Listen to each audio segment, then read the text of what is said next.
Itsuki is perhaps one of the most memorable characters from the second Fatal Frame game, and the story of his life and how he came to be in the game is no less tragic than any of the others also trapped there. He becomes a vital part of solving the mystery, and, for many, one of their favourite characters from the entire game. But who is he, and why is he locked up in a cell when you first meet him? This week, we're going to be taking a look into the tragedy of Tachibana Itsuki. You first run into Itsuki fairly early in the game, when some crimson butterflies lead Mio to the storehouse Itsuki is locked up in. He acts as a guide from this locked room and helps you with puzzles and furthering your progress throughout the game. He's a bit of a mystery, but the further you delve into the village and the more you discover of its history, the more we learn of Itsuki himself and the tragedy that befell him.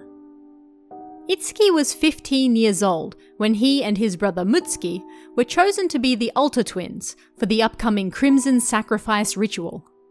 This ritual was performed to keep the hellish abyss beneath Minakami village closed, and it required the elder twin to strangle the younger twin to death. The younger twin would then turn into a crimson butterfly, while the elder lived on as a remaining. Occasionally, this would cause the remaining's hair to turn white from the stress of killing their own twin. As per the ritual, Itsuki and Mutsuki were taken to the twin houses and separated from each other for a year. This was to prepare them for the task at hand, because if the twins were still too attached to each other, then the ritual was doomed to fail. Itsuki, being the eldest by the village's reckoning, was destined to kill his brother, but he recognized beforehand that it was likely to fail. He simply loved his brother too much. And he was right. Itsuki strangled his brother, successfully killing him, but it had no effect on the hellish abyss. The brothers loved each other too much, and although the shock of the ritual turned Itsuki's hair white, the ritual itself failed. Mutsuki was dead, and all for nothing. Which could mean only one thing. Next up would be Sae and Yae. In life, the Tachibana brothers made a promise to help Sae and Yae escape if they failed, and Itsuki intended to keep that promise. In fact, knowing that the Kurosawa twins would be chosen next, if the Tachibana twins failed, was what kept the boys from running away themselves. Itsuki sent word to a former childhood friend of his, Munakata Ryozo, now an apprentice to the folklorist Makabe Seijiro. Munakata visited Minakami village as a child with his father, a travelling salesman, and became friends with Itsuki and Mutsuki. In fact, it was visiting this village that made him want to become a folklorist in the first place, thanks to their rich customs and traditions. Even after he left, the boys kept in touch via letters, and it was in one of these letters that Itsuki informed Munakata of the upcoming ritual. He requested that he and Makabe visit the village to save Sae and Yae. They were going to die if he didn't. Munakata convinced Makabe, and the pair visited the small village. This wasn't hard to do because Makabe was fascinated with their secret rituals and wanted to learn more. Itsuki heard news that the two men had arrived, but not only that, they had been very warmly welcomed, and this worried Itsuki. He feared both men would be used as kusabi sacrifices in the lead up to the full Crimson Sacrifice ritual. Although he invited him to the village to save the Kurosawa twins, he now needed them to get out of there as soon as possible. Otherwise, Munakata and Makabe would die as well. During this time, Itsuki was free to roam the village as a remaining, and he worked quietly behind the scenes to help facilitate Sae and Yae's escape. Naturally, things didn't quite go to plan, and Itsuki's deception was discovered. He was locked in the storehouse for interfering in the ritual, and, despondent, he took his own life, thinking that he had not only killed his brother, but doomed Sae and Yae to the same fate as well. Although Yae escaped, Sae was discovered and brought back to the village.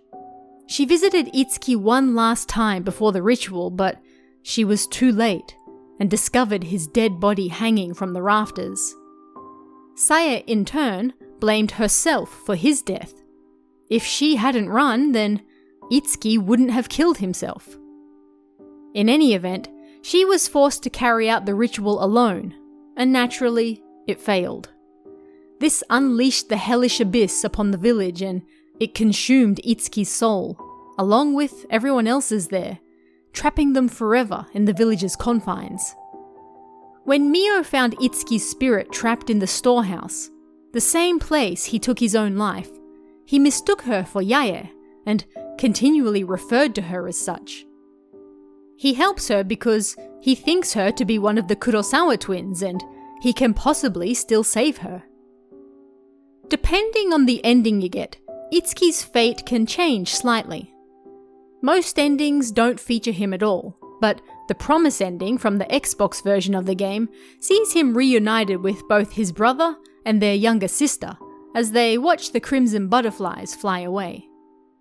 In the Deep Crimson Butterfly remake, the Shadow Festival ending shows Itsuki still in the storehouse with a crimson butterfly as the darkness erupts once more. Considering that Itsuki has never shown up in another game since, it's unknown officially what happened to his spirit, but if we go with the good endings, then he was likely reunited with his family. As an interesting aside, Itsuki was initially going to be a woman. Shibata had a dream about a woman in a white kimono with white hair in her 20s.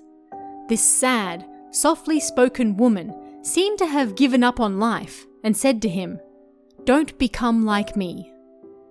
Shibata envisioned her as Mio in the future, and after killing Mayu, she would lock herself away in the storehouse. He even considered a time loop where young Mio would run into old Mio in the storehouse, not realizing that it was actually her in the future, and they were constantly reliving the same night of terror over and over again. But in the end, he ditched that and decided to make Itsuki male instead. The idea was never entirely abandoned though, and the white-haired woman in the white kimono actually made an appearance in the Deep Crimson Butterfly remake as Kureha, basically taken from Shibata's dream as is. And that's the story of Tachibana Itsuki, the boy who loved too much and potentially doomed an entire village because of it. But what do you guys think of this one? Are there any other lore videos you'd like to see? Let me know in the comments below and I'll see you again next time.